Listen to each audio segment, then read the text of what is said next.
La llamada que no esperaba recibir llegó un viernes por la noche, justo cuando pensaba que el día finalmente me estaba dando un respiro. La voz al otro lado del teléfono era de una mujer que se identificó como una trabajadora social, y las palabras que siguieron cambiaron mi vida para siempre.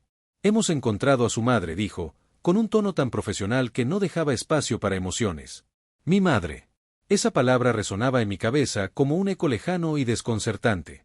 Llevaba 12 años sin saber de ella, desde el día en que desapareció dejando una nota críptica y las facturas sin pagar. Mi abuela fue quien me crió después, convirtiéndose en el pilar que sostuviera lo que quedaba de mi mundo. Nunca supe exactamente por qué se fue. Los adultos a mi alrededor susurraban excusas que iban desde problemas económicos hasta una supuesta necesidad de encontrarse a sí misma. Pero nunca dejaron de culparla y, aunque yo intentaba no hacerlo, era difícil no sentirme también responsable de alguna manera.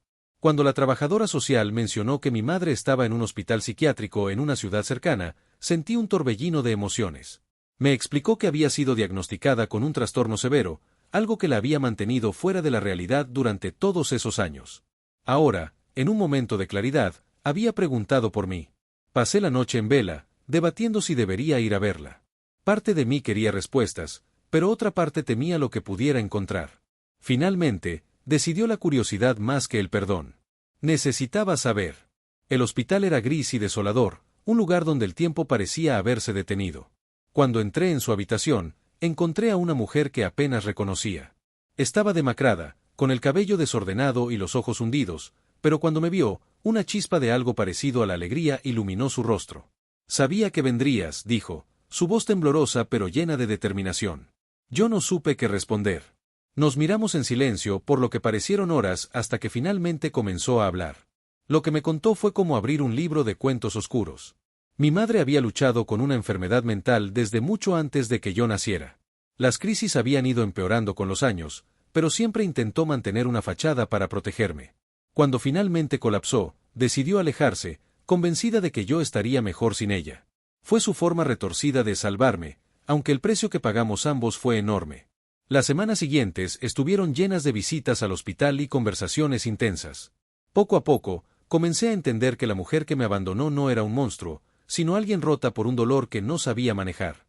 Decidí darle una oportunidad. No por ella, sino por mí. Quise ver si era posible construir algo nuevo a partir de las ruinas. Cuando finalmente le dieron el alta, mi madre se mudó a un pequeño apartamento en mi ciudad. La transición no fue fácil. Había momentos de esperanza, como cuando cocinamos juntos una cena que se sintió casi como una verdadera familia. Pero también hubo recaídas y discusiones que me recordaban por qué había pasado tantos años sin ella. Un día, mientras revisábamos unas viejas cajas de recuerdos, encontré una carta que nunca me había entregado. En ella, explicaba sus razones para marcharse y pedía perdón. La leí en silencio, con el corazón apretado. No respondí de inmediato. En cambio, simplemente me senté junto a ella y, por primera vez, la abracé sin reservas. Esa carta marcó un punto de inflexión en nuestra relación. Al día siguiente, hablamos como nunca antes. Me contó historias de su infancia, de sus sueños truncados y de cómo el peso de la maternidad la había tomado por sorpresa. Por mi parte, compartí mis miedos y dudas, las noches en que me preguntaba si alguna vez había sido suficiente para ella. Fueron conversaciones crudas, a menudo llenas de lágrimas, pero también necesarias. Mi madre también comenzó a asistir a terapia regularmente, algo que yo también decidí hacer. Aprendimos a trabajar juntos, a confrontar los fantasmas que habían estado persiguiéndonos. Había días buenos y otros no tanto, pero con el tiempo, los buenos comenzaron a superar a los malos. Descubrí que podía reírme con ella, que podía confiar en que estuviera allí cuando la necesitara. Una tarde, decidimos visitar la casa donde habíamos vivido antes de que todo se desmoronara. Era más pequeña de lo que recordaba, con el jardín cubierto de maleza y las ventanas polvorientas. Nos quedamos allí un rato, compartiendo recuerdos. Mi madre se disculpó una vez más, pero esta vez, en lugar de palabras, simplemente tomé su mano. No necesitábamos decir nada más. A medida que pasaban los meses, nuestra relación continuó evolucionando. Mi madre encontró un trabajo a tiempo parcial en una biblioteca local, un lugar que la llenó de paz. Yo, por mi parte, sentí que finalmente podía dejar de mirar hacia atrás con amargura. Comencé a enfocarme en mis propios sueños y en las posibilidades que ahora parecían más al alcance. Con el tiempo, comenzamos a incorporar nuevas tradiciones en nuestras vidas.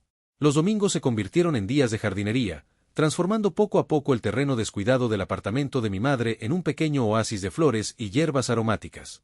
Durante esas horas, hablábamos de todo, de los libros que había leído en la biblioteca, de mis avances en el trabajo y de los sueños que aún teníamos por cumplir. Un día, mientras sembrábamos un nuevo rosal, me dijo algo que se quedó grabado en mi mente. A veces, las cosas más hermosas nacen del dolor. Solo necesitamos darnos la oportunidad de crecer. Esa frase me acompañó en los momentos difíciles, recordándome que incluso en los momentos más oscuros, la posibilidad de algo bueno siempre está presente. No todo fue sencillo. Hubo momentos en los que el peso del pasado amenazaba con desmoronarnos.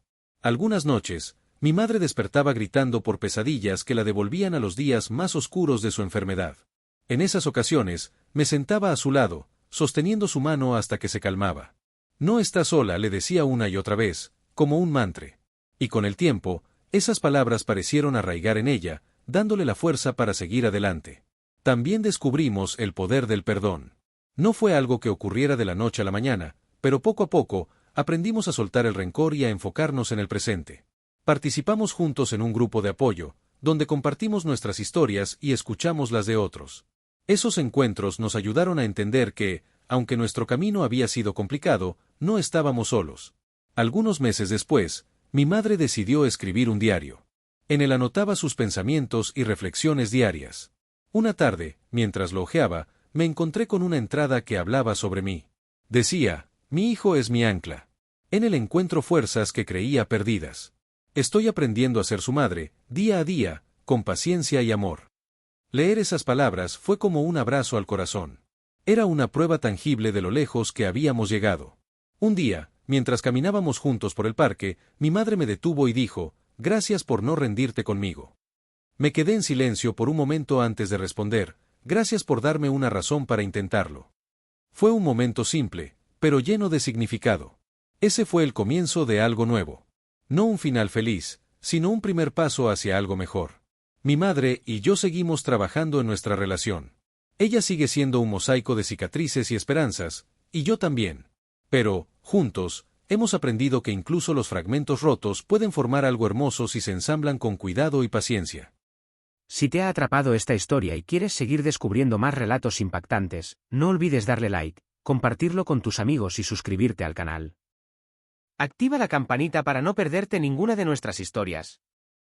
Cada semana te traemos nuevos casos que te harán ver la realidad desde otra perspectiva.